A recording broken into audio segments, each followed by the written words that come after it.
Nice. That'd be cool. We'll be disappointing people on our own terms because it's not this, you know. Yeah, I know that feeling. Yeah. But anyway, well, thanks for agreeing to talk to me. Absolutely. The reason why I'm starting to do this is because I have this book that's coming out that I've told you about, and I figured that since I already had talked to you for a big interview, actually, for my it's my sixth Man-Child book. We did a big interview a long time ago, and I asked you a bunch of questions, and I printed that. And since you're actually not actually in the book, I was like, well, I can talk to whoever I want, you know. So whatever I can do to bring attention to the book, and also just to give myself something to do with the downtime. Like, my daughter's at her other family's house right now, and my partner went to work, so you know, it just kind of gives me something to do and work towards trying to promote. Fill out your days. Yeah, exactly. Between drawing and, you know, so you've moved to drawing, like you're kind of deep into your iPad thing. Yeah, right? I'm talking to you through my iPad. I haven't drawn on paper for like a year and a half now.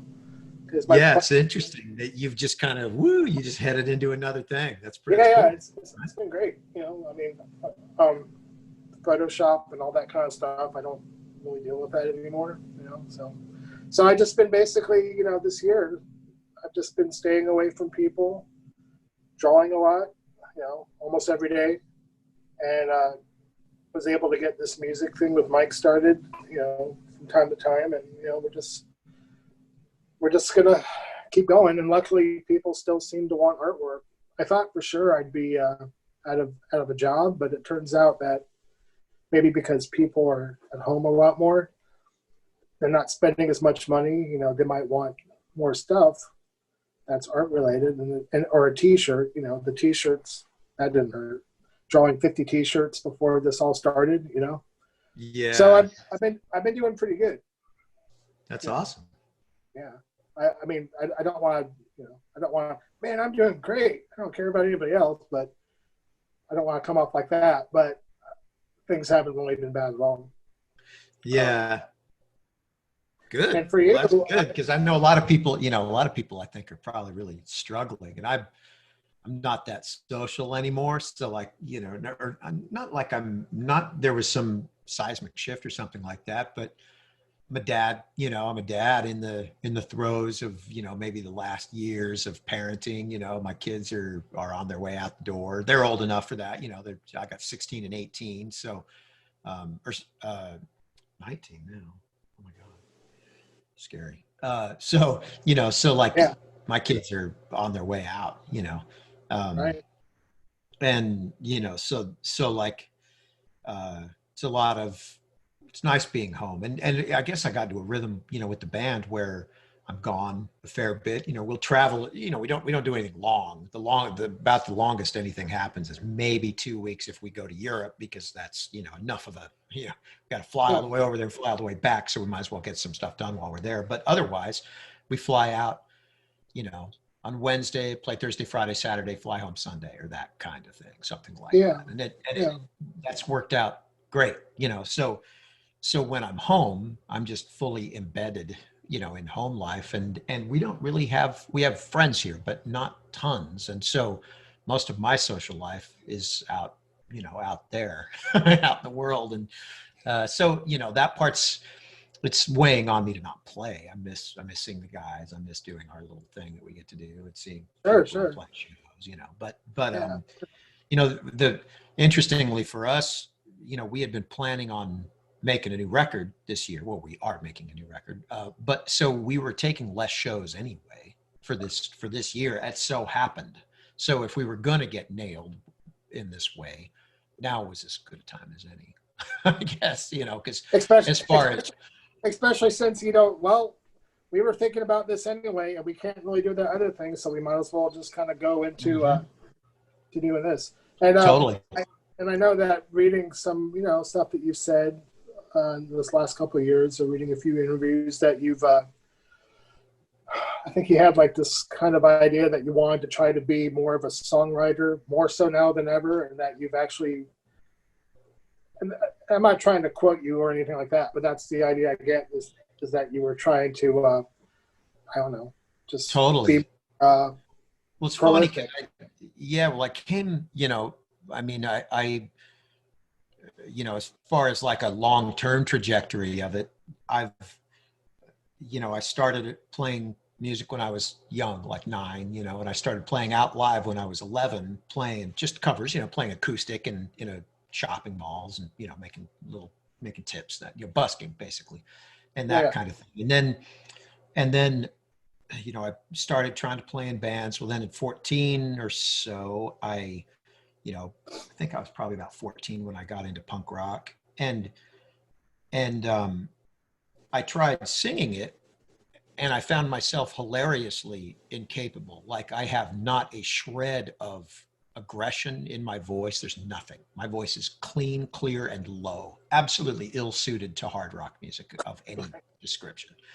And so, but fortunately guitar was also, like the guitar side of doing the guitar and singing thing that I had been doing, that was of equal interest. So I just focused all my energy on that. And so everything I'd kind of done has been more on the musical end, and usually, not just Ramonesy, not just straight chord kind of music. Usually, just other influences seem to make their way in there. But what I also love equally, or maybe more in a way, is like, I mean, I'm a Beatles guy. That was the trigger that made me, lose my mind about music, was the Beatles. So I've sure. always wished I could write, wished I could sing, wished I could do that stuff. And so it's hard if if you don't have much confidence, and then you play in a band with a bunch of really fucking good songwriters, then that's kind of, I felt probably a little overwhelmed by that part of it. So songwriting has come really, really slow, but in the last few years, oddly, it's amped up from where, I wrote the first complete song I wrote with words was the song Everything Sucks, which, I wrote at some point in 96, and we recorded in The 96. lead off song. Yeah, which was funny that it happened to end up there. That was, I remember when, I think it was Bill that proposed it, and I was like, are you kidding me? Like, but it worked out fine for that. And then I think the second complete song I wrote was 10 years later, which was a song that I wrote for a Christmas song that I wrote for my wife, that came out on the 7 Degrees record that I did with a bunch of different singers when Descendents and all weren't doing anything. So Yeah. then like, it's kind of like, oh, little bits and pieces, and then, oh, I'm almost at a complete song. But then in the last 3 years, I've probably written 100.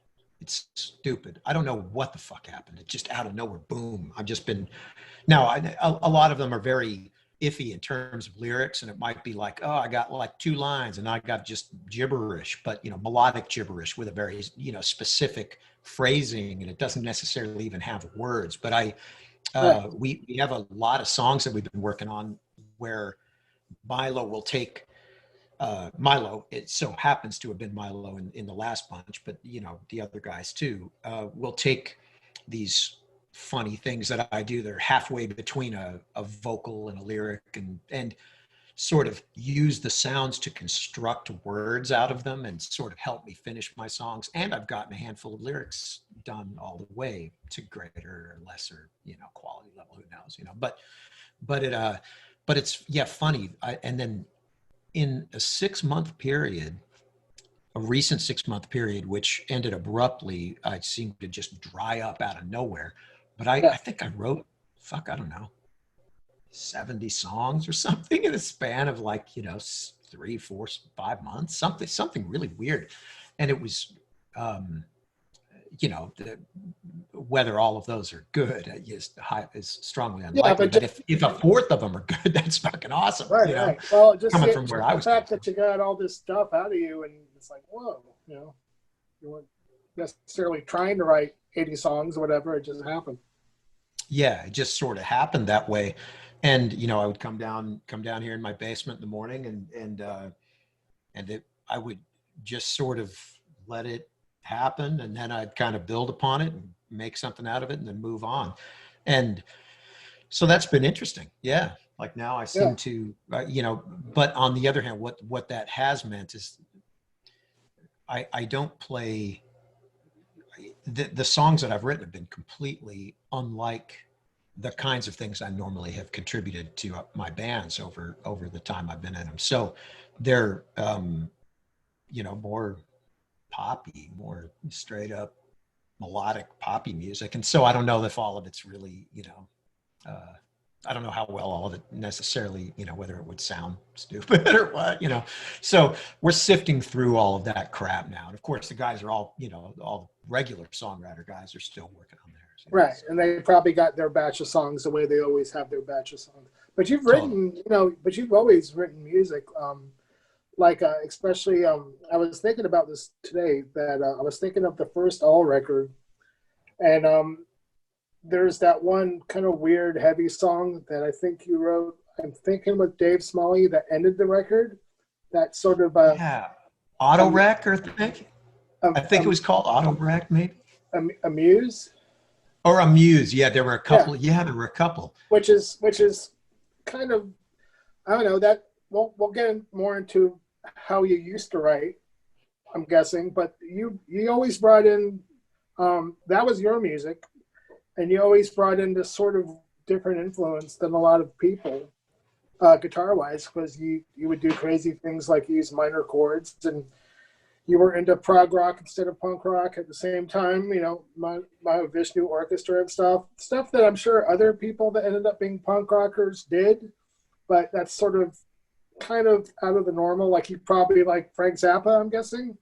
Yep, absolutely. So yeah. were you actually in, I'm going to wrap this around to get to my point in a second, but you were probably also interested in King Crimson or maybe some proggy, Absolutely. That's what I was listening to. Did you like when Yes? I heard punk rock? Yes. Love. I love Yes. So Yeah, I wasn't a Rush guy, oddly. See, that's the thing. I really liked Rush a lot, and it took because Rush had. I think the reason why I liked Rush is because they were more overtly rooted in hard rock. Maybe, yeah. even though some of their arrangements are still as crazy and weird as all that stuff. See, now I get it, but it took me a long time, and I think that was probably, the thing that I probably didn't dig so much about Yes would have been the high pitched vote, the higher range vocals. John Anderson. It took me a long time with that stuff, and Getty, his voice is not necessarily to my liking, while his bass playing is absolutely staggering. So it's kind of like, I actually did. I took Hemispheres when I was a kid. I had Hemispheres. And I used my cassette deck and I hit pause.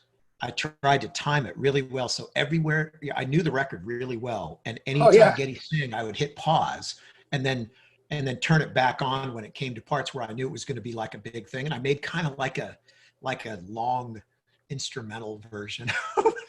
I just cut him out of it, which is kind of terrible to say, but I mean, I respect them immensely. I respect their attitude. I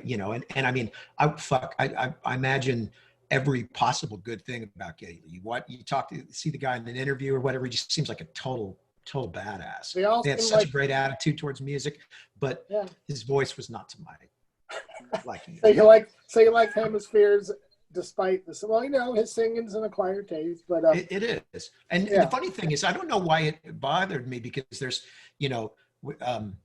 I mean, I know you and I both share love for VoiVod. Snake isn't everybody's taste. He sure as fuck is mine. I think he's great, and lots of people with kind of off, maybe seemingly off kilter voices, or not just classically good singers. I think tons of them are my favorite singers. I mean, I love like a lot of people don't necessarily, Elvis Costello's voice doesn't float their boat, or Cedric from the Mars Volta at the drive-in. I think Cedric's great. I like his voice. So it's kind of like, sometimes voices that are like, wow, I don't know what to make of this. Those are the ones I'm attracted to. I love hearing somebody that I can just go, oh, I know who that is. Oh yeah, yeah. Well, they have character. Even if I mean, I like good singers, of course, but having characters worth a lot more than just being technically good. Like Neil Young is another example. A lot of people just fucking hate Neil Young because they can't get past his voice, and I get it. And then you Yeah. got things like Bob Dylan. Bob Dylan, that's an acquired taste for sure. But I think why Bob Dylan was so important is because he brought this idea out where the words were important, and two, you didn't have to really sing, like Yeah. be a Per se. singer, and that Yeah. stuff was huge. So I always think, the Beatles changed rock music, obviously, but Bob Dylan, for different reasons, also changed rock music, or just music, maybe just music. Music in general. I mean, hell, he Yeah. changed the Beatles. I mean, Oh yeah, in a definitely. funny way, He got him stoned.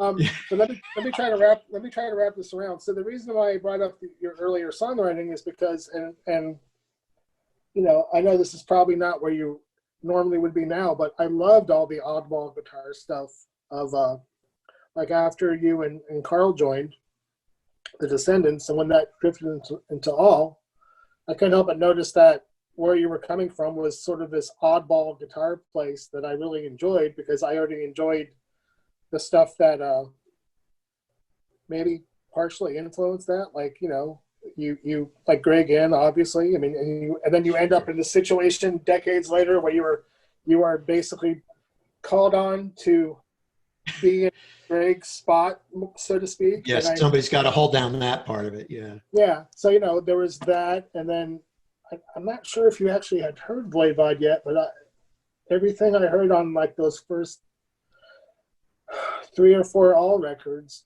was just kind of put through this weird sheen of just an oddball approach to guitar playing that I really appreciated.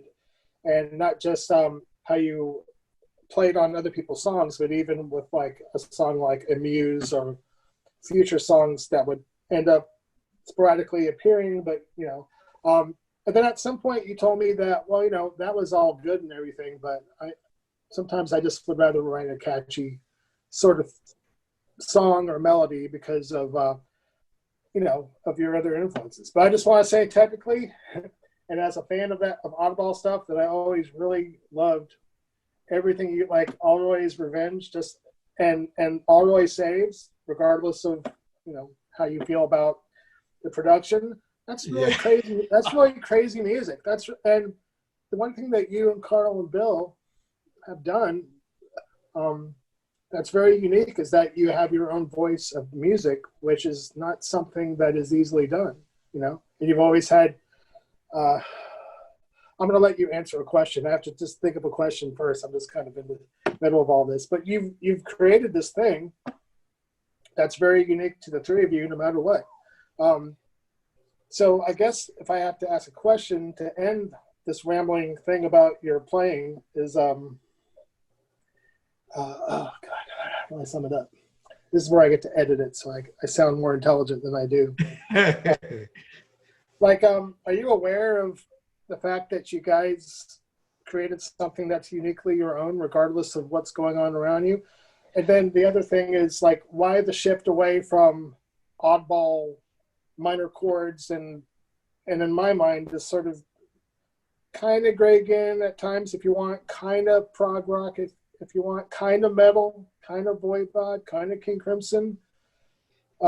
Why the shift away from that as the years went by? Because like toward the end of all, there was still some oddball weird stuff, but it sort of evened out a little bit more. Sort of evened out. Yeah, it's funny. There was, well, so to answer that question is partly to include Carl and how our thing kind of developed. So maybe I've told you this before, I don't know, but Carl and I met in junior high. So we've known each other since we were pretty young. I was 11, he was 12 when we met. And he didn't play music in the beginning like I did, because I was already playing by the time we met. He didn't play music then, though he grew up, his parents had his mom had a cool record collection, and he'd certainly had his, he loved music, but he wasn't attempting to play it. I think maybe he'd played upright bass in school at some point, but so we start, we got to be friends, and part of that friendship actually has to do with Frank Zappa, because when I was 11, so when for my 11th birthday, my uncle gave me a couple of Kiss records, and I had, so I'm checking out Kiss, and Kiss are huge in junior high. Everybody's into Kiss. Yeah, of So course. I'm listening to Kiss like any other normal kid does, right, at that time, in the 70s. And then a neighbor, sometime during my 11th year, gave me a copy of Absolutely Free by the Mothers of Invention. And that record blew my mind. I think what it did is I think it connected to what is often a young kid's liking and interest in absurdity, like just for the same reasons that we all loved Monty Python or whatever, what other, absurd shit that might seem like now it would be reflected maybe in ridiculous memes or whatever, like who knows, but it was, there's a love for the absurdity, funny stuff, absurd stuff. And so it immediately connected to me, Susie Cream Cheese and so on. I thought all these songs were great. The Duke of Prunes, there's all these hilarious, funny songs. Duke of Prunes, yeah. Well, so then I start looking for, I want to head down this path musically, and I'm looking for a compatriot. And that was part of my meeting Carl, was a mutual friend. I think I even expressed to this mutual friend, I want to find somebody who could write weird lyrics, weird shit, Yeah. And so he introduced me to Carl. So that was one of the ways Carl and I met. We met another,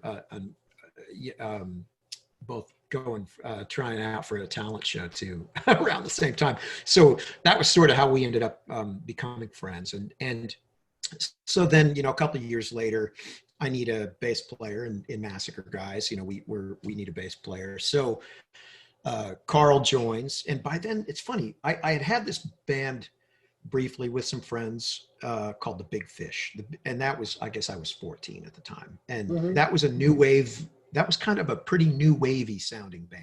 It would have had a lot of like Ventures influence, and we didn't have a bass player. Somebody was playing the keyboards. The girl playing the keyboards, and she was holding down the bass parts, kind of Doors style. And during this, Carl was going to be sort of learning bass parts, and none of us learning. None of us knew what the fuck we were doing at all. But like he eventually, the idea was that he would have been the bass player. Well, that didn't come to pass before the band kind of broke up, but this bass that we had sort of found somewhere was laying around his house, and he started just picking stuff off of records.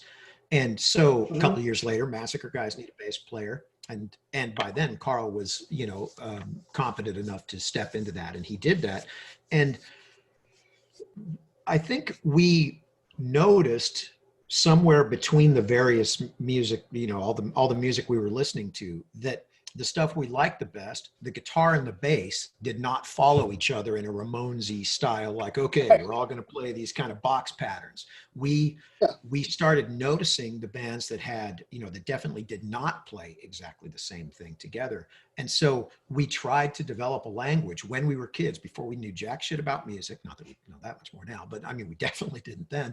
And we're trying to figure out how to like not play the same thing all the time. Man, and we developed a funny little weird way of doing it. And I think that Bill, because Carl joined the band first. He was on tour with a band from Salt Lake who happened to be staying with somebody in Boise, and Bill called this person in Boise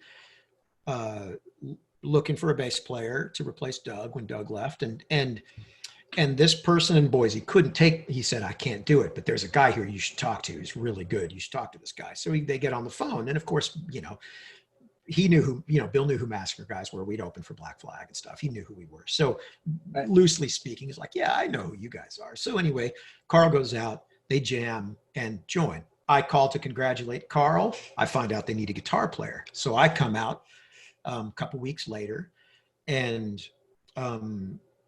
we jam. And of course, I'm sure that Bill kind of went, interesting. These two dudes already have this kind of weird little musical language they've developed, even though it does not, it's completely on a different planet from, what anyone would have typified as Descendents. The last, Enjoy hadn't been out that long. So it's kind of like, these are more, here's these songs that, and the band is kind of developed in this arc. Well, here's these dudes over here doing this. And it just worked. Bill had songs, he wrote the song Uranus, the crazy instrumental on That's Descendents. really funny you brought that up, because man, that was exactly the song I was going to bring up, because like all of a sudden, I mean, I really like the Ray and Doug version of the band. I met the Descendents formally in the summer of '85 when I ended up hanging out with COC for most of the summer during the end of the summer, and we met those guys, and they were great. I didn't really enjoy very much, other than a few songs. I'm probably the only person in the world that thinks that way, and I don't think it has anything to do with anything other than me just not gravitating toward the songs for whatever reason. It wasn't like I thought, well, Frank's not there, and I didn't even think that. I just was like, well, whatever. Who knows why we like what we like? But then you guys showed up in a really brief and super quick amount of time, and I remember I already had known Bill and Milo a little bit. I wouldn't say it was more than a little bit, and it was of the age where, remember when you're excited about music, that you would show up to see a band sound check because you just couldn't. I gotta see them sound check. I'm so into this. And then you guys came to town, and then after just that sound check, I was like, well, this is like a quantum leap forward. And I think when you came through that first time when I actually met you, I think the Descendents All record was out, and then there was Uranus, and I was like, well, this is great. And it had a tiny bit of an element of what I liked about latter day Black Flag stuff. Yeah. And I was like, well, this must have been really nice for Bill and Milo to find these two guys that not only knew each other and played together and developed a language, but maybe could be more sympathetic to those other oddball influences. Totally. It gave him, he was like, oh fuck, well, I've got riffs around like this thing, like Uranus, or these other things that just had kind of gone unexplored, and Carl and I were sort of up to the task, so he could just kind of go, oh well, these guys are good at this kind of thing, I can throw this kind of shit out there and it'll work. And so it kind of did. And so when I came to sort of try out, if you will, it was, we just kind of were locked in the practice room for 3 days. We just hit the ground running, and most of that stuff we played during most of that record, including Uranus, Schizophrenia, all that, Iceman Cometh, all of that stuff that was kind of somewhat unusual. We had already played all the stuff during those first 3 days. And so we sort of had, we'd also played, Suburban Home. We played the normal stuff. Sure. But it was just, it kind of, we were able to do that. And I think Bill and Milo were kind of like, well, here's these guys, they are already friends. They've already got a rapport. They do this kind of, they have a musical language that they can operate in. And, Carl didn't have a ton of songwriting experience, and I had nothing but just instrumental kind of songwriting experience. I'd never written a vocal melody. I just wrote music up to that point. Carl had actually written a couple of songs, but he developed very, very quickly as a songwriter. He got real good real fast. Yeah. And so, he was able to sort of bridge in between, doing the weird stuff like, we had already kind of been doing before, and then being able to write a song like Coolidge or something that could be played by our band without it sounding stupid, and so that's kind of how all of that fell together. And as far as the sort of more interesting, I'll touch on VoiVod for a second though, because during that 87 tour where we were, the 87 tour where we were out with the Doughboys and MIA on our kind of last tour, right? And on that tour, I had heard the name VoiVod, but never heard any of their music, because I didn't, metal wasn't a thing for me really. So we were out with the Doughboys, who are from Montreal. They're all friends with the guys in VoiVod. They shared a practice space. And after they'd been out with us for a couple of weeks, John Kastner was like, dude, you got to hear our friends, man. The guitar player in this band, it's like you guys are, it's like he's your brother, only he plays metal. Because we played, there's so many things that had this weird commonality. And so he gave me an advanced cassette of Dimension Hatros, which I was just, oh my God. fuck, this is killer. This is so cool. And like, how weird, like and it's like hearing, because Piggy was into all the same shit. He was into King Crimson. He was into Mahavishnu Orchestra, and he was into punk rock music. He was into Die Kreuzen. He was into the same. It was like we were, kind of coming from a couple different angles, listening to a lot of the same stuff, Without knowing it, and I'll throw in Brian from Die Kreuzen. You were the three guys. It was you, Brian from Die Kreuzen, and Piggy. And I think those guys maybe knew each other before you were aware of the connection, but I always thought you were the three people that just kind of held down that weirdo guitar spot that I always liked. I like other kinds of guitar, of course, but I really like that stuff a lot. Dimension Hatros, I envy people that get to hear that for the first time ever, or if they haven't heard it. They were the best to me. They were the best. They were the best metal band, and yeah, far and away. And for me, Nothing Face was weird because it just lives in a place that isn't, it's nothing except Nothing Face. It's just them. There's no connection to metal other than there's two kick drums. Like that's it, and distorted guitars and bass. And you haven't seen them yet. I've still never seen them play. Isn't that stupid? It's just crazy. We played across town from each other in Las Vegas a couple of years ago.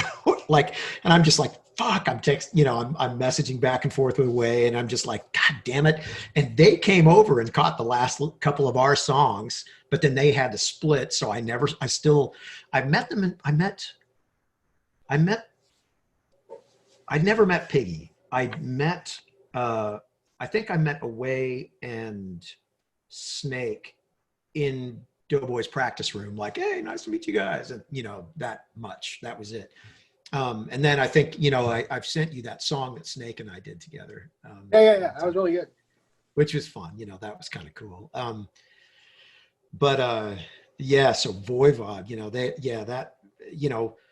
God, what a cool band. So anyway, but I wanted to sort of tell you where VoiVod sort of came into my knowledge. And yes. But as far as the funny guitar stuff,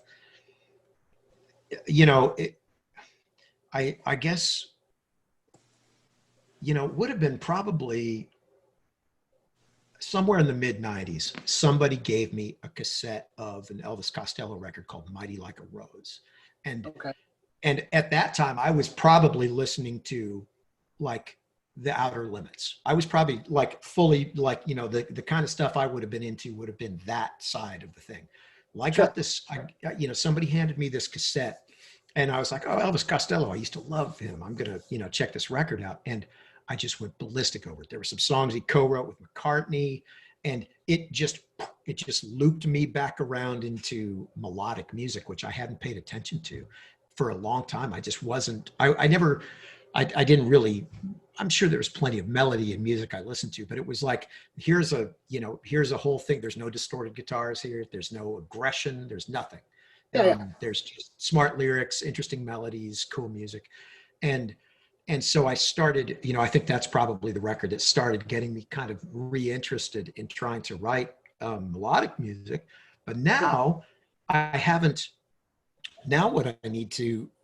I haven't learned to do yet is fuse all that together very well. Like those two sides of things that I've done. I haven't learned that. So I'm sure that the songs I've been piling on top of poor Bill, Carl, and Milo are, I'm sure they're just going, yeah, okay, this is fine, but like, where's the shit, and I just haven't been there. I sit down to write something and I might even, start into some kind of an interesting riff, and then it just evolves into some like melodic thing. And that just happened for a while. Yesterday, I grabbed the guitar though, and I started writing something that I was like, okay, this is more, I think what everyone's, figuring that I, more classically stuff that I've done, I guess, Right. Got it. So yeah, and I know that I've read that you consider Elvis Costello probably the best songwriter, or your favorite songwriter. It's Lennon and McCartney, Costello, and Joe Pernice right. from the Pernice brothers. Yeah. Those are my big gun songwriters that I'm just like, God, fuckers, guys, how do you do this shit? Right. I've spent now years just immersed in those guys. Tom Petty too, to an extent. Tom Petty. Those are some amazing songs. So I think if I had to go, desert island songwriters, those are my guys. Those guys. And Costello, he's just mind blowing to me. Oh, his lyrics are so fucking good. Oh my god. And the only I gotta say I'm familiar mainly with just the earlier stuff, mostly the first two records, and I've heard even kind of recent stuff a little bit, and I'm like, wow, he's still, it may not grab me as much as the other stuff, but that's probably because I just haven't spent enough time with it. But he's obviously still on top of his game in a completely different way. He's just a songwriter. You brought up Tom Petty. I think Tom Petty kind of mastered this weird. I mean, I'm not a songwriter, but I know when I think something sounds good, I guess. For sure. Like Tom Petty seems like he mastered the art of writing this music that sounds familiar, sounds like you've heard it before, but is not. There's this air of just being familiar, and it almost seems like he just stripped everything else away from the bone of just this kernel of a song and fleshes that out. And you got the song that's like generally 3 or 4 parts with a nice melody on top of it and this lyric, and it's rooted in birds sounding music. And I personally think that the guy he reminds me of a lot is the late Gene Clark. That's one of my favorite singer-songwriters to this day. But yeah, to be able to do that, that's tough. Like people don't singing's tough. Writing songs, is tough. As a drummer who doesn't really write music, if I am lucky enough to play with people still in this day and age, like Mike now, it's like I have to channel what I like through what I'm hearing from like Mike or whoever, and then try to match that. So I feel like I can appreciate a good arrangement or a good song or whatever. But yeah, that stuff's hard, man. Writing music's tough, or writing it to your satisfaction. Absolutely. It's really and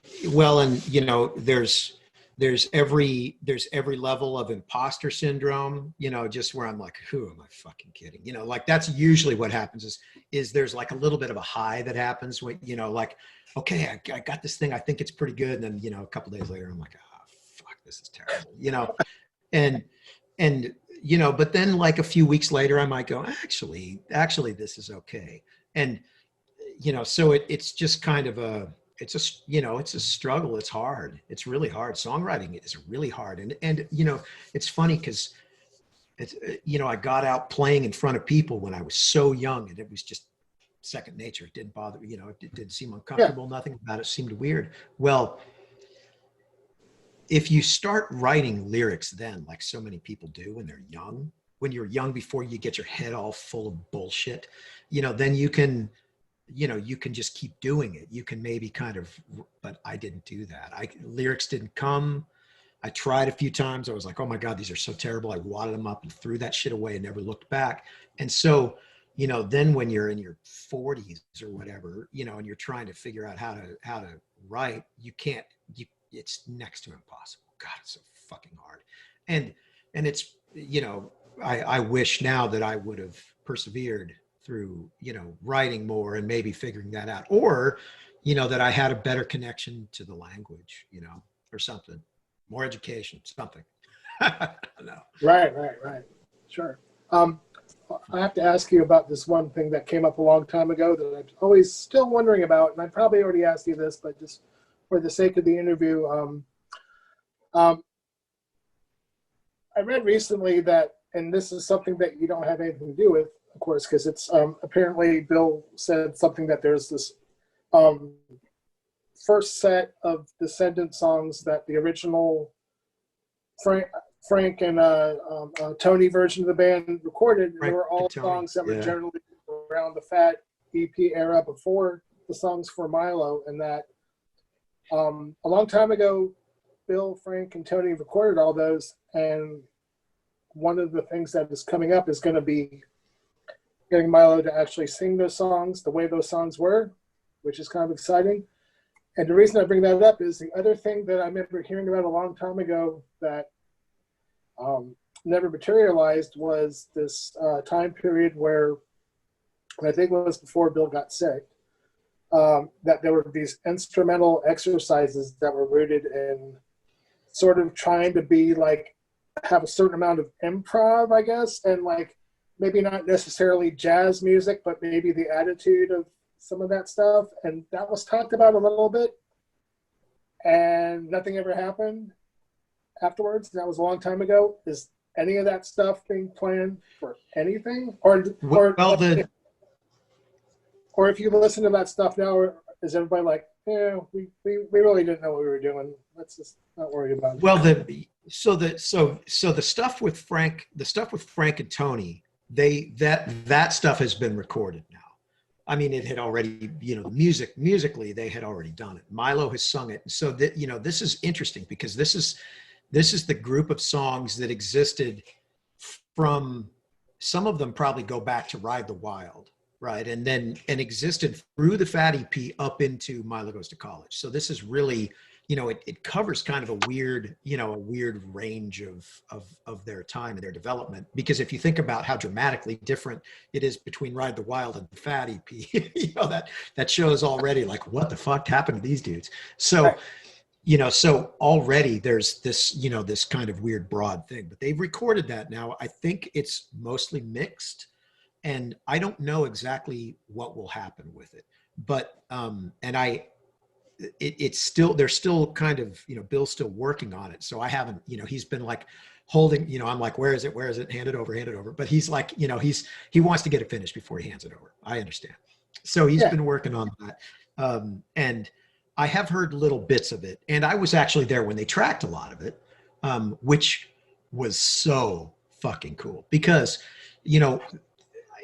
having been around music as much as you have, you understand that sometimes we can look at the good sides of a person's playing and the bad sides of a person's playing, improper technique or whatever. All of these things inform what a musician sounds like and what a band sounds like. It can be, the weird little inconsistencies in their playing can have as much relevance in the final product as the deliberate parts of what they're doing. And when you put Frank, Tony, and Bill together with the three of them playing, it sounds like Milo Goes to College, flat out. You can't remove that from it. You couldn't, you couldn't extract that thing, whatever that is, from it. And so as soon as they started playing, I was just like, holy shit, listen to that. It fucking sounds like Milo Goes to College. That's so cool because I love Milo Goes to College. So it was just, so that part of it, it's really exciting. And I've heard it tracked then. I don't know all of the songs, but I know some of them. And I think it's going to be really a great thing for some of us, that go back to listening to Descendents from that time, as opposed to maybe more middle period Descendents. The instrumental stuff was an idea that was getting rolling and never got developed before the band sort of, we couldn't get enough, we couldn't make enough money to bother touring at that time. The infrastructure wasn't there. Was that after, like, say, Problematic, maybe? Yeah, around the same time. The same time as Problematic. That's funny because recording wise, it's like my favorite Saturday All record. I don't know why. Yeah, I mean, it would have been right around that time, and we set up and recorded some jams where we would have taken like one riff and just kind of played on it for a while. Mm-hmm. The idea being to hear what it kind of came out like, but it would have been like the very formative basics, not anything developed enough to play for anybody. And then by the time, we got back to playing, we were doing, regular stuff again, and everybody was in a different place. And so nobody was really, nobody, you know, has championed that thing. The closest thing that any of us has is probably that little thing that I do with my buddies called Slaughter, you know, where it's kind of like goofy riffs, but that's more like me just being ridiculous, you know. Yeah. You know, and though when I played that stuff for Bill, because that stuff was kind of happening when the band was largely inactive. Bill was sick, you know, and so I was just kind of writing and just, you know, I had a studio so I could just record stuff. And that stuff is more, you know, I think he heard that stuff and was like, this is kind of where this is what we were trying, you know. He liked it because I think he saw it as like, yeah, this was something that we should have done, you know. But as far as what actually got done by all during that time, there wasn't enough there to make anything out of it. There's probably a 2-inch tape somewhere with, you know, a half an hour worth of us playing the same couple riffs over and over, not enough to, you know, make anything out. Not enough to make a big deal out of Though, it. you know, we could dive into that again, you know, we could. I mean, and it's not out of the question. I think, you know, it's harder I think it's harder for Bill in a way because he's, you know, Bill is like, you know, he's written so many amazing songs, but, you know, like what around probably, you know, while in my world, I was, you know, reconnecting to Elvis Costello or melodic music. And that was what was kind of, you know, happening at one time in my life. He was getting more into like Ornette Coleman and, you know, I mean, he was heading over into those places where I had already kind of been, you know, and so in a funny way, you know, we kind of, you know, we're like ships in the night or whatever, but, and so, yeah, so a little bit in that way. And so, you know, I think he's, you know, none of us have any interest in just trying to like, you know, okay, let's just, you know, play the surf beat every minute of our lives. You know, like nobody's trying to do that, but it so happens that most of what I've written over the last few years, unfortunately, you know, falls into that. That's kind of where it's been. And he would probably rather have it, you know, have it be more expansive and more interesting than that. But for me, it's a learning process. I'm trying to learn how to do things that I just kind of never got around to, like writing a fucking decent song, like, you know, and I'm coming to that pretty late, you know, I'm 56, you know, I'm giving myself the goal of being a fully formed songwriter by age 60 when most people have already retired from music. So it's never too late.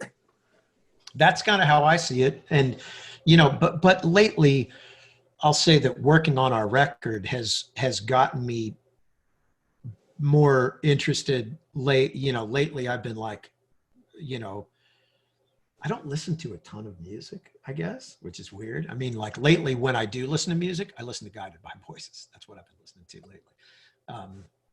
Because, you know, I mean, hell, that right there is a, you know, Pollard's got so many records out. I mean, you know, you could listen to him forever and never absorb all of his music. I've only seen them one time, and it was around the time when that Alien Lanes record came out. Again, I know they have a million records out, and that was a long time ago. But I saw them during that period, and they were really amazing. And they had so many good songs that I instantly, you know, when you hear something live for the first time and you're like, man, that's cool. That's, you know, maybe again, sort of that familiarity kind of songwriting. And then I got B1000 and Alien Lane. Yeah. And those were the, you know, like they were really good. And, you know, they wrote the whole, we're old people playing rock music and stuff, but, you know, they definitely were good. I should probably investigate more Guided by Voices. But yeah, that's I mean that's a serious rabbit hole there. that's a big rabbit hole. I'm going through this. I listen to that. I don't listen to as much. I did go through a yes rekindling recently that was kind of like, oh yeah, these guys, man, when they want to get down, they fucking do. They're, you know, and I even had a Hemispheres, you know, recently I put on Hemispheres for a couple of days. I was listening to that a lot after not hearing it for, I don't know, a decade or more, two decades. Pretty good music. Like these guys are fucking good, man. Really good playing if you can just overlook the singing and lyrics, you know. I'm going through a Todd Rundgren portal right now. You know, the funny, I barely ever listened to Todd Rundgren. I'm dead clueless. And I know people love him, and I know much about him. I know he's had his hands in a million great projects and so on, but I've never paid attention. I probably should. I think I know one or two records to have for a long time and really liked it. But again, it's like we've got it by voice. It's like, man, these people have like 1,000 records. I don't know if I really have the time or money to go down. Like, I almost don't want to know how great it is because I don't have the money. I can't afford this. Yeah. But I will say, as far as Todd Rundgren goes and your musical origins, the record you should check out is called Raw, R-A. Raw. Just get that record and listen. All right. That is totally, I think that'll be totally up your alley in terms of your earlier oddball prog or whatever you want to call it influences. Combine that with 4-part Beach Boy harmony vocals almost all the time, and it's really weird. Right up my alley. Yeah, right up my alley. You're a Jellyfish guy too, right? I like Jellyfish. Yes. Yeah. See, that's Jellyfish. That's another one for me. That's just like, yes, okay. You know, because that's all that's as expansive and interesting a playing as anything else out there. It may not be like, you know, may not delve into dissonance or that kind of thing, but fuck, man, those are big songs. Yeah, definitely. They're so weird. You know, like Stephen McDonald actually plays on one of those records, plays bass. I didn't know that. I was like, yeah, isn't that crazy? Yeah, it's kind of weird. But you look at them and you're like, man, this is way too weird to even be, you know, it's genius, but it's like, who signed these fucking weirdos? Yeah. It's the same attitude. It's the same thing for like all the weirder music I like. It's like, well, this is great and I love it, but you know, I'm not a good representation of what a normal person would enjoy musically, especially, you know, Cardiacs, you know, they're like the last band standing as far as crazy music that's really musically complex, but in an interesting, you know, like, so yeah, that kind of stuff definitely, I don't know, it scratches that itch, which brings me to this other point where, when the movie came out, the Filmage movie, I was really kind of surprised to realize how sort of, I don't want to say unpopular, because every time all came to Raleigh in those early days after we met, you guys played with Scott there a couple times, and they were well-attended shows, and there were a lot of people there. So I was really surprised to like watch the movie and just see how especially after the, I guess there's no other way to put it, just when all the other sort of punk rock stuff that became popular enough to sell lots of records and make lots of money. That's not a put down at all. I think I think all those people just like woke up one day and walked into that situation and was like, whoa, what the fuck is this? Well, let's go for it. But I couldn't help but notice that, like, I was really surprised to hear that, you know, it didn't really mean a whole lot in terms of, I guess, more exposure. I was surprised to hear you guys talking in the movie about how you were getting diminished returns. I was just really surprised. I just assumed the reaction to the band was the same as it was in Raleigh, generally anywhere. And that I just didn't, I still don't see what the big deal is between these three guys that created their own musical language with different singers. Because to me, it was just the same thing, but with just different singers, you know? The all stuff is definitely more quirky in periods, but yeah. What you guys are obviously very humble and don't feel entitled and everything, but was that still kind of weird? Like, man, what the fuck? Well, you know, I have to say, as that stuff was emerging, it was frustrating to you know, watch. Well, a few things come into play at the same time. So punk explodes and gets huge. Well, no one was predicting that. No one could have seen that coming. That wasn't going to happen. But all of a sudden it did. But the bands that did do it, and this really is not a criticism of them. It's probably to their credit. In a way, they had a more unified sound. Like, let's, I mean, an example would be the Ramones. They didn't stray very far from being the Ramones from day one until day end, Almost never. and right. They pretty much did the thing. And there's nothing wrong with that. AC/DC did that. It's fine. Fuck, I'm here for it. It's fine.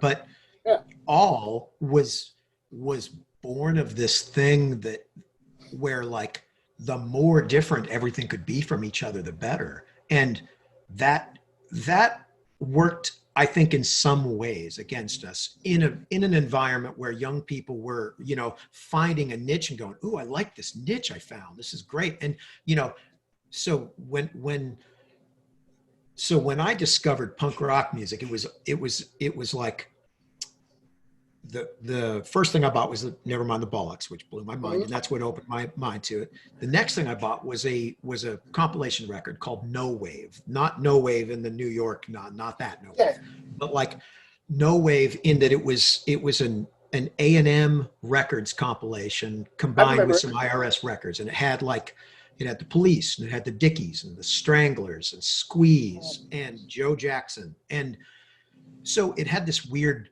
birth of, this wide berth of interesting music. And so in Salt Lake, where you don't have any reference point of different scenes developing, it's just like this small little crew of people that even give a fuck about any of this music. All of it seemed like, it was all kind of the same. So I had this, I had Throbbing Gristle records, I had Devo records, I loved the B-52s, and I liked the Germs when I heard them. And but eventually my world coalesced into a narrower view. I liked I sort of shrunk down into the Southern California hardcore thing. That's what I liked. I liked all the Southern California bands, like, Descendents, Black Flag, Circle Jerks, TSOL. Germs, TSOL, the Orange County part of it, the Hollywood part of it, all of it. Yeah. Adolescence, absolutely. Germs, X, Fear, all of that. That's what I loved. And so when I kind of narrowed down into this. And so I understand a young person's like, okay, I've honed down onto this thing I like. And so when, Green Day or The Offspring were providing, a consistent sound of songs that they could really relate to, people ate that shit up. They went for it. All, meanwhile, is playing everything from fucking fusion to country music. And I mean, we just have no direction whatsoever. There's four guys just doing whatever the fuck they want.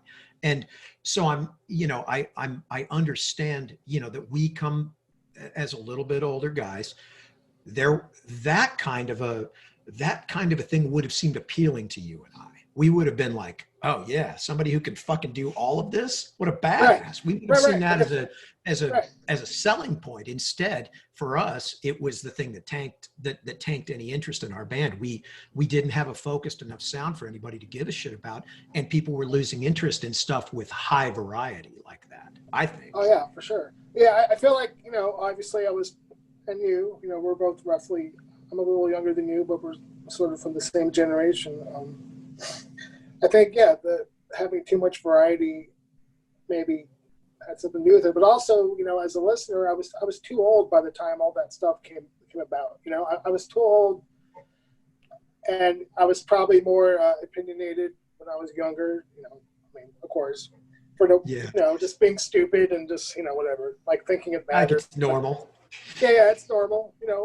But I was too old to think it was anything to get excited about. And also, all the earlier punk rock stuff that you mentioned from Southern California and all the new wave stuff, for lack of a better term, every band sounded totally different. And even at the time in Southern California, or 81, 82, specifically that time, all those bands sounded completely different from each other. No one sounded the same. Like X sounded different than the Stains. You sounded different than the Minutemen. You sounded different from Sacred Trust.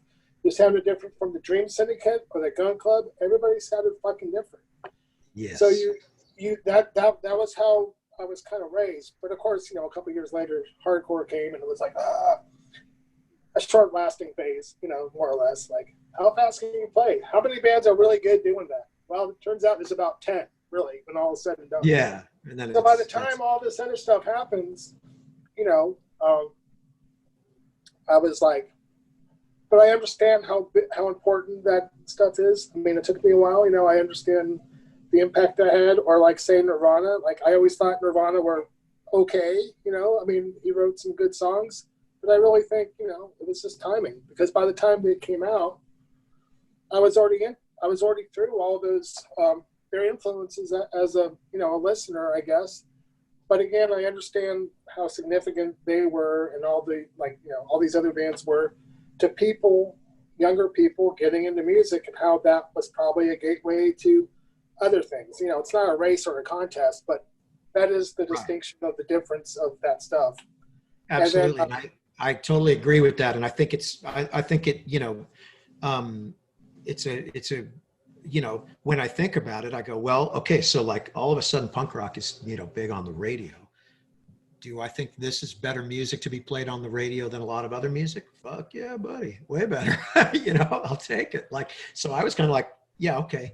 I understand that I'm from, you know, we're from sort of a different, we have a little different, you know, perspective on this, and we come from a different thing, and we have weird influences, and they weren't really necessarily, they weren't all punk rock influences. That's the thing about, you know, dudes from our age. Like we can't help but have had other influence that predates anything punk rock. And so, you know, we've already been through a big old wad of weird shit, you know, before any of that ever happens. You know, I mean, by the time any of that stuff was happening, I was, you know, for better or worse, too immersed in what we were doing musically. Like, I mean, if, you know, and I was recording a lot. So, you know, if you record band, you know, I don't know how it is for most engineers, but I know for me, the amount of time that I could dedicate to listening to other music was out the window. So you know, I'll freely admit that I don't listen to tons and tons of music.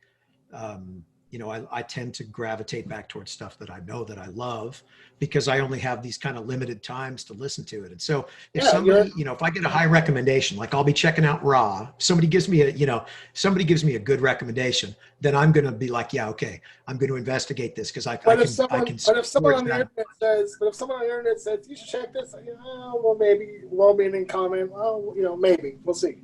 If I can, if I can, you know, if I remember it and I'm not just overwhelmed with, you know, some combination of music and life, you know, just regular life, trying to, you know, dab and hug. Oh yeah, totally.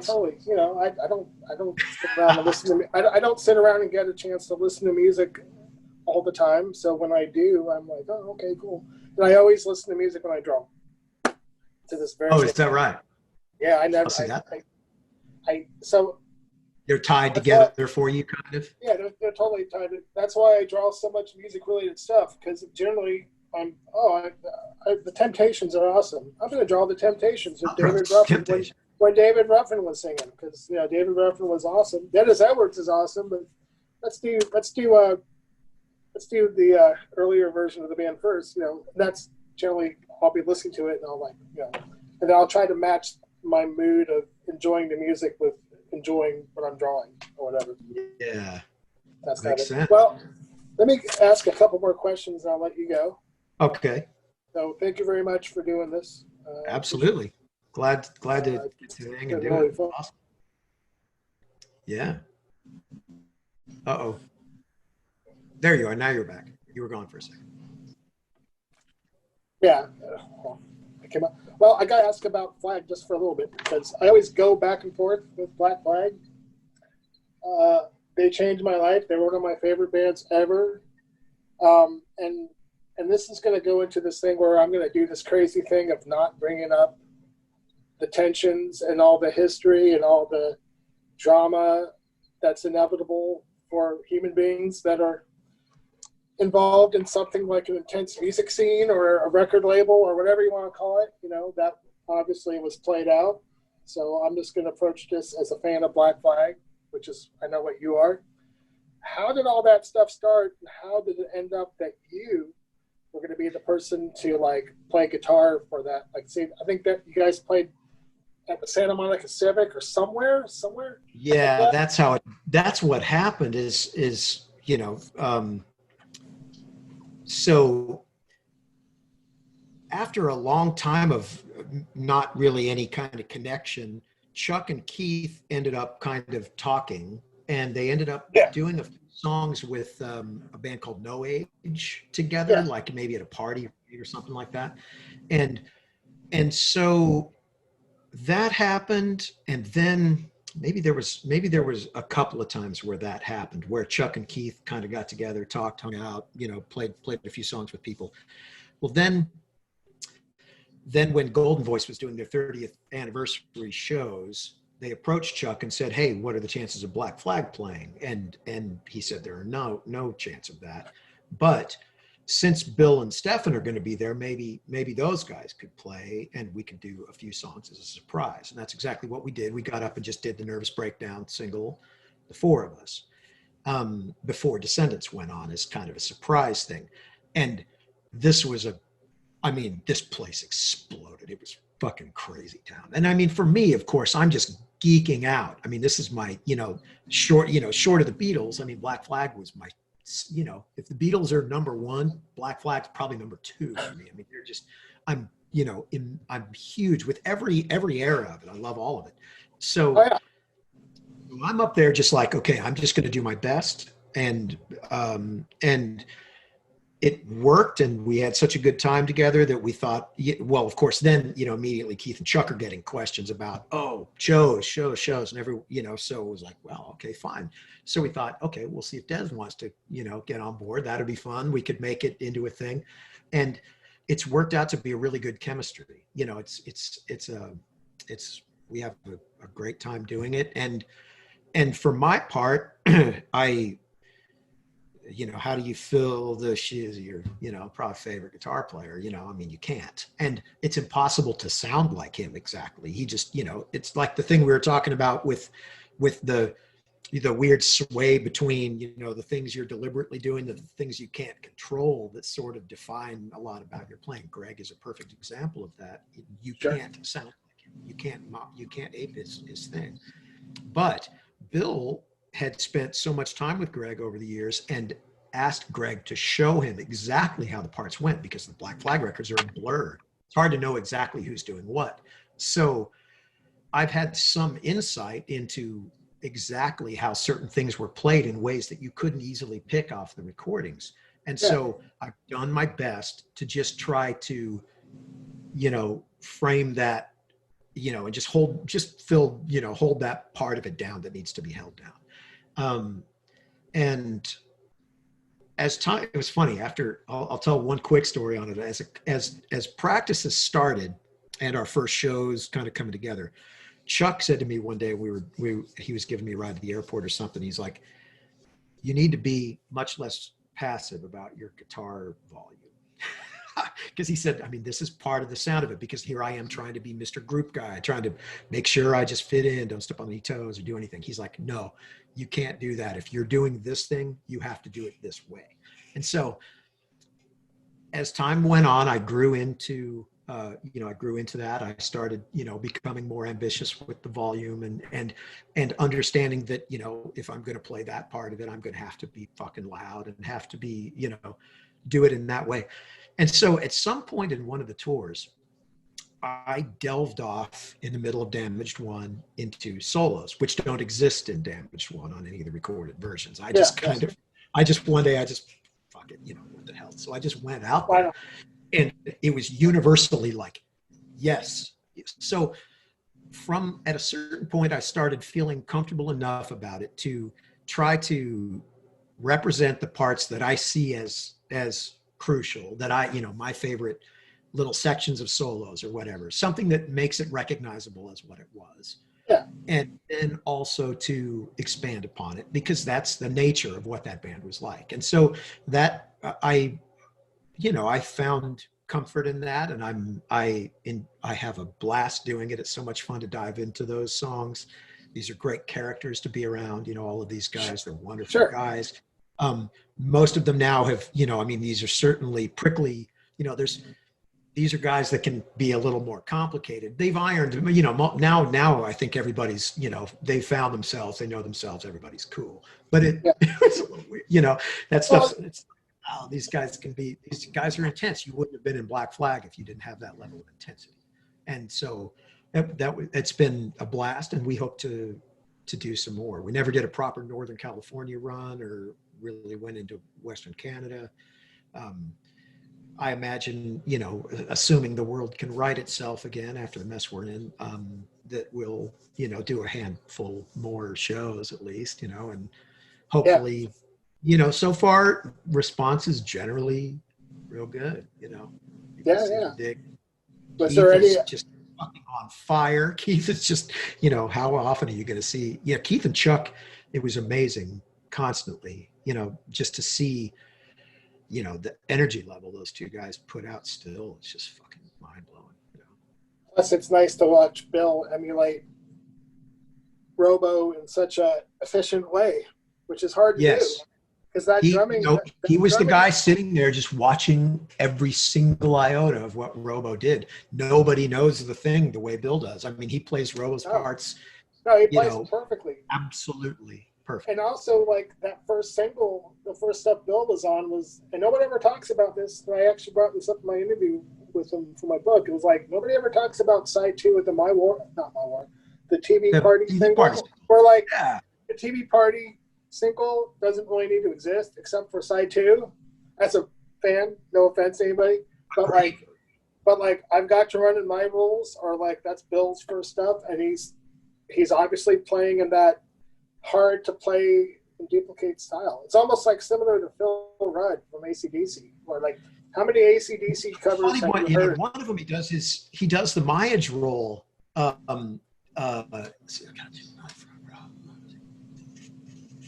He does the Mayaj roll in like little bits of I've Got to Run. It's funny, like, because I remember going, holy shit, Bill Stevenson's playing on this, and then going, fuck, sure enough, there's the snare roll right there. He does it a couple of times in that one song. It just in some of the little breaks between the. Oh yeah, totally. Yeah, Bill's great. Even as a listener back when I got Milo, the first record, I was like, what a defining piece of, what a drumming performance for like someone who's 18 years old, I'm guessing. And it's like, even, it's like, that's kind of a rarity, So, yeah. Anyway. well, thanks for, one last flag question. Was there any song that was considered that was passed, like into the My War Slipperton period, that was considered being played but didn't quite get there? Did anybody suggest anything like, hey, maybe we should try to play, I mean, a lot of those songs are very identified with Henry. I mean, they just can't help it.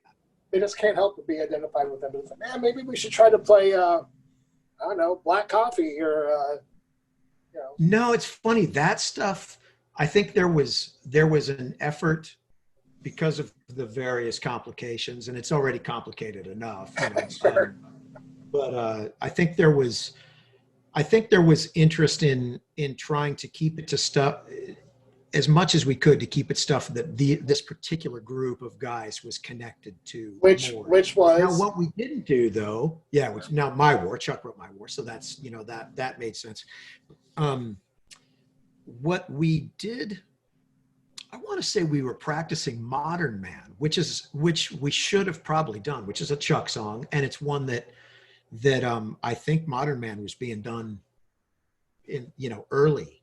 So we but I don't know why it didn't. I don't know why we never kind of went through with that. I want to say there was only one other song that sort of was getting rehearsed and then just sort of fizzled out. We just we got into our thing, and we come in and we do the thing and we leave. That's kind of it. Like, here's the songs. This is the ones we're doing. And we, at first I was like, does anybody want to try to do some new songs? And nobody had. Oh, I know. I was like, man, I was like, hey man, I might have a couple things left in me somewhere that might fit into this. Okay.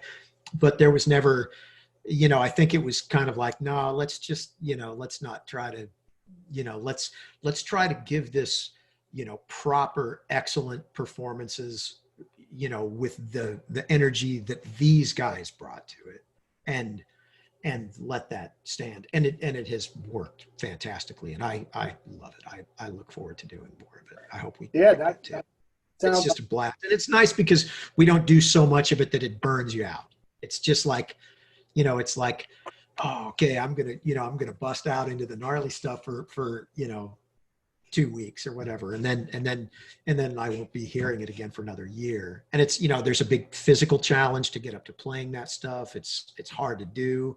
Yeah.